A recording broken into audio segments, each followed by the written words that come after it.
కుంభమేళాలో మెరిసిన మోనాలిసా గుర్తుంది కదా. ఇప్పుడు ఆ మోనాలిసా స్టైలే వేరబ్బా అనే స్థాయిలో మారిపోయింది. అయితే ఏపీలో ఇప్పుడు మోనాలిసా మెరిసిపోతుంది. మోనాలిసా ఏంటి, ఏపీలో ఏంటి అనుకుంటున్నారా? అయితే ఈ కథనం పూర్తిగా వినండి. కుంభమేళా సమయంలో సోషల్ మీడియా వేదికగా మోనాలిసా ఎంత హల్చల్ చేసిందో ప్రత్యేకంగా చెప్పాల్సిన అవసరం లేదు. కుంభమేళాలో పూసలు విక్రయిస్తూ జీవనం సాగిస్తున్న యువతి పేరే మోనాలిసా. నిరుపేద కుటుంబంలో జన్మించిన ఈ యువతి ఓ ఛానల్కు ఇచ్చిన ఇంటర్వ్యూ ద్వారా ఫేమస్గా మారింది.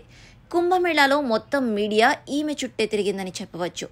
సోషల్ మీడియాలో ట్రెండింగ్గా మారిన మోనాలిసాకు సినిమా ఛాన్సులు వచ్చేదాకా సోషల్ మీడియా వదల్లేదని చెప్పవచ్చు. ఎట్టకేలకు సినిమాలో ఛాన్స్ రావడం తన అభినయాన్ని పూర్తిగా మార్చి ఇప్పుడు ఆ మోనాలిసా ట్రెండ్ సెట్ చేసింది. పూసలు విక్రయించే యువతిని సెలబ్రిటీ చేసే వరకు సోషల్ మీడియా వదల్లేదు. ఇదే తరహాలో ఏపీలో ఓ మోనాలిసా హల్చల్ చేస్తుంది. కుంభమేళ మోనాలిసాను వదిలిపెట్టిన సోషల్ మీడియా ఇప్పుడు ఏపీ మోనాలిసా చుట్టూ తిరుగుతోంది. సోషల్ మీడియా తలుచుకుంటే ఏదైనా సాధ్యమే. ఇప్పుడు ఇదే జరుగుతుంది. ఇన్స్టా పేజీలో ఓ యువతి డాన్స్ వేస్తూ వైరల్గా మారింది.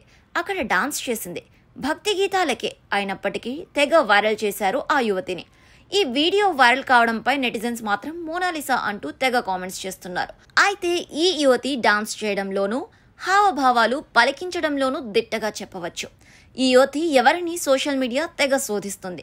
అయితే ఈ ఏపీలోని తూర్పు గోదావరి జిల్లాకు చెందిన యువతి అంటూ కొందరు సోషల్ మీడియాలో వైరల్ చేస్తున్నారు. మొత్తం మీద ఈ యువతి పేరు పూజ అని, భక్తి గీతాలకు సాంప్రదాయ వస్త్రధారణతో డాన్స్ చేస్తూ ఎందరో అభిమానులను సంపాదించుకుంది. ఇటీవల ఒక్కసారిగా యువతి క్రేజ్ రావడంతో ఆ యువతి సోషల్ మీడియా అకౌంట్స్ ఓపెన్ చేయగా క్షణాల్లో ఫాలోవర్స్ వచ్చారు.